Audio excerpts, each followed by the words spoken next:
Thank you very much. Well, tell you what. Now, to balance the scale, I'd like to talk about some things that bring us together. Things that point out our similarities instead of our differences. Because that's all you ever hear about in this country is our differences. That's all the media and the politicians are ever talking about, the things that separate us, things that make us different from one another. That's the way the ruling class operates in any society. They try to divide the rest of the people. They keep the lower and the middle classes fighting with each other so that they, the rich, can run off with all the fucking money. Fairly simple thing, happens to work. You know, anything different, that's what they're going to talk about. Race, religion, ethnic and national background, jobs, income, education, social status, sexuality, anything you can do, keep us fighting with each other so that they can keep going to the bank. You know how I describe the economic and social classes in this country?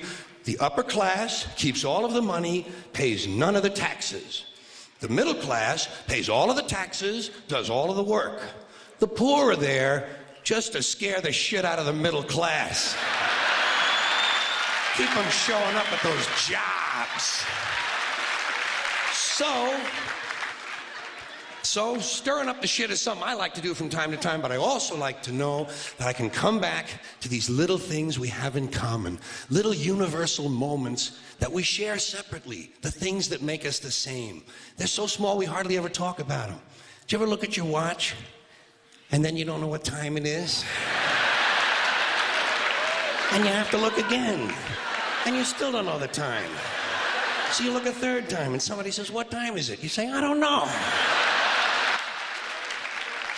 Do you ever notice how sometimes all day Wednesday, you keep thinking it's Thursday?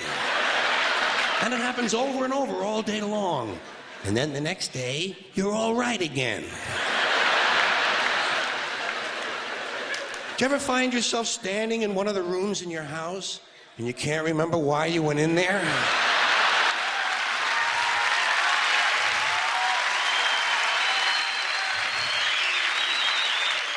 And two words float across your mind: Alzheimer's disease.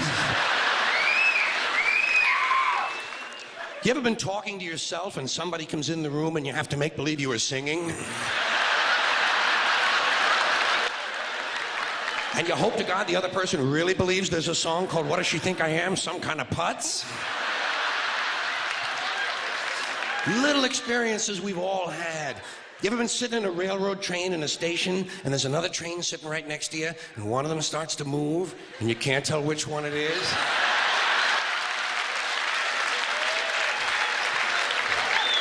How about when you're out on a small boat on a windy day? You ever been out rocking back and forth for 3 or 4 hours trying to keep your balance? Rough seas, little boat. Then you get back into the shore and you're standing on the dock and you could swear there was something inside of you that was still out there rocking.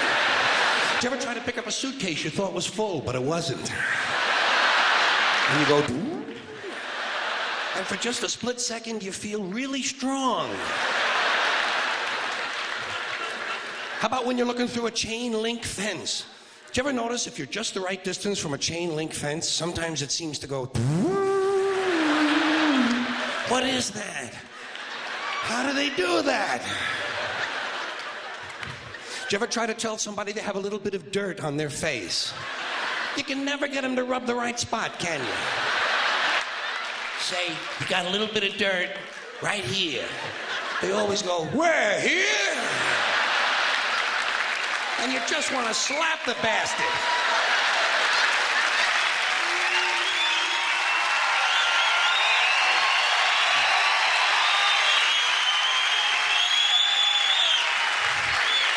Do you ever notice how awful your face looks in a mirror in a restroom that has fluorescent lights?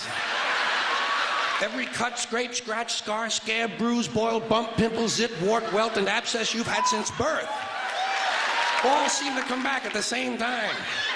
And all you can think of is, "I gotta get the fuck out of here!"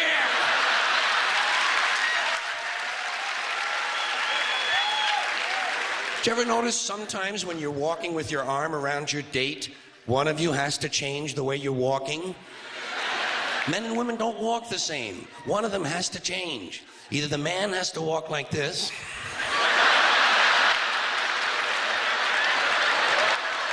or the woman has to walk like this.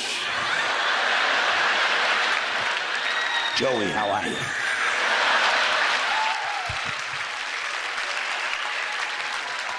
How about when you're going up a flight of stairs and you think there's one more step? And you go... And then you have to kind of keep doing that, you know? So people will think it's something you do all the time. I do this all the time. It's the third stage of syphilis.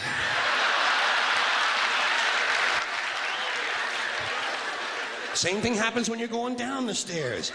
You could swear there was one more step. Holy shit.